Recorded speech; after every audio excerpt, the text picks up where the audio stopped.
এই যে কয়েকটা নাস্তিকের নাম বললাম, সালমান রুশদি, শামসুর রহমান, তসলিমা নাসরিন, ডক্টর আহমদ শরীফ, এরা কি জিনিস আশা করি আপনারা অনেকেই জানেন, আবার হয়তো অনেকে নাও জানতে পারে। এই জন্য আমি একটু খুলাসা করে বলবো। ডক্টর আহমদ শরীফ মরণের আগে ওসিয়ত করে গেছিল, আমি মরলে পরে আমার লাশকে তোমরা গোসল দিও না, দাফন পড়াইবে না, জানাজা পড়বে না, গুরুস্থানে দাফন করবে না। এগুলি ধর্মান্ধরা করে। এদের দৃষ্টিতে ধর্ম হইল অন্ধকার, যারা ধর্ম পালন করে এরা অন্ধ। এই ধর্ম যুগ অন্ধ সমান ধর্মান্ধ, এটা নাস্তিকদের বিশেষ পরিভাষা। আল্লাহর দোহাই লাগে, নাস্তিকদের পরিভাষা। আপনারা কেউ কোনো মুসলমান ধর্মান্ধ শব্দ ব্যবহার করবেন না। এরা নাস্তিকরা যারা ধর্ম পালন করে এদেরকে অন্ধ বলে। আপনি কেন এই শব্দ ব্যবহার করবেন? আপনি কি মনে করেন যারা ধর্ম পালন করে এরা অন্ধ? তাহলে আপনি কেন এই শব্দ, এই কুফুরি শব্দ কেন ব্যবহার করবেন? আহমদ শরীফ বলেছিল এগুলি ধর্মান্ধরা করে।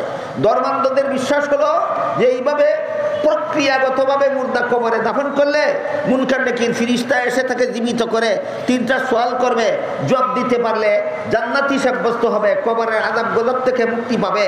জবাব দিতে না পারলে কবরে আযাব গজব হবে। একদিন জীবিত হয়ে হাসরের মাঠে দাঁড়াতে হবে, জীবনের সকল কাজের হিসাব দিতে হবে, না পারলে জাহান্নামে যেতে হবে। মিথ্যা কথা। কবর জগৎ বলতে কিছু নাই, সওয়াল জবাব বলতে কিছু নাই, আযাব গজব বলতে কিছু নাই, পুনরুত্থান বলতে কিছু নাই, হাসর নসর বলতে কিছু নাই, হিসাব নিকাশ বলতে কিছু নাই, জান্নাত জাহান্নাম বলতে কিছু নাই, আল্লাহ বিল্লাহ বলতে কিছু নাই।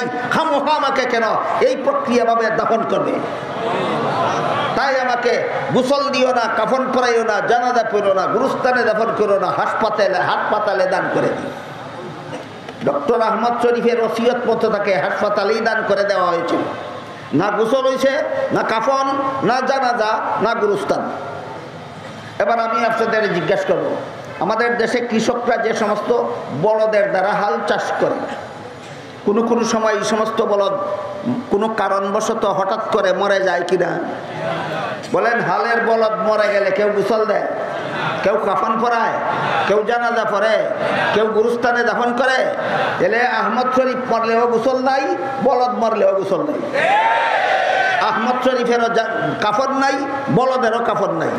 আহমদ শরীফেরও জানাজা নাই, বলদেরও জানাজা নাই। আহমদ শরীফেরও গুরুস্থান নাই, বলদেরও গুরুস্থান নাই। দুইটার মধ্যে বেশ কম কত? দুইটার মধ্যে বেশ কম। একদিকে নাই, দুই দিকে আছে। দুইটাই বলদ, কিন্তু একটার 60 ট্যাং আর একটার 2 ট্যাং। একটু বেশ কম পাওয়া গেছে। আর 60 ট্যাঙ্গাটা হইল অশিক্ষিত বলদ। এরপর একটা আপনারা বলেন 2 ট্যাঙ্গাটা। এই জন্য আল্লাহ বলেন, আর রহমানু আল্লামাল কুরআনা খালাকাল ইনসান। কুরআন শিক্ষার ছোঁয়াও যদি তোর মধ্যে না লাগে, তুই আহমদ শরীফের মতো বলদ। এবার বলেন, আগে মানুষ হয় না আগে কোরআন শিক্ষার ছোঁয়া লাগে?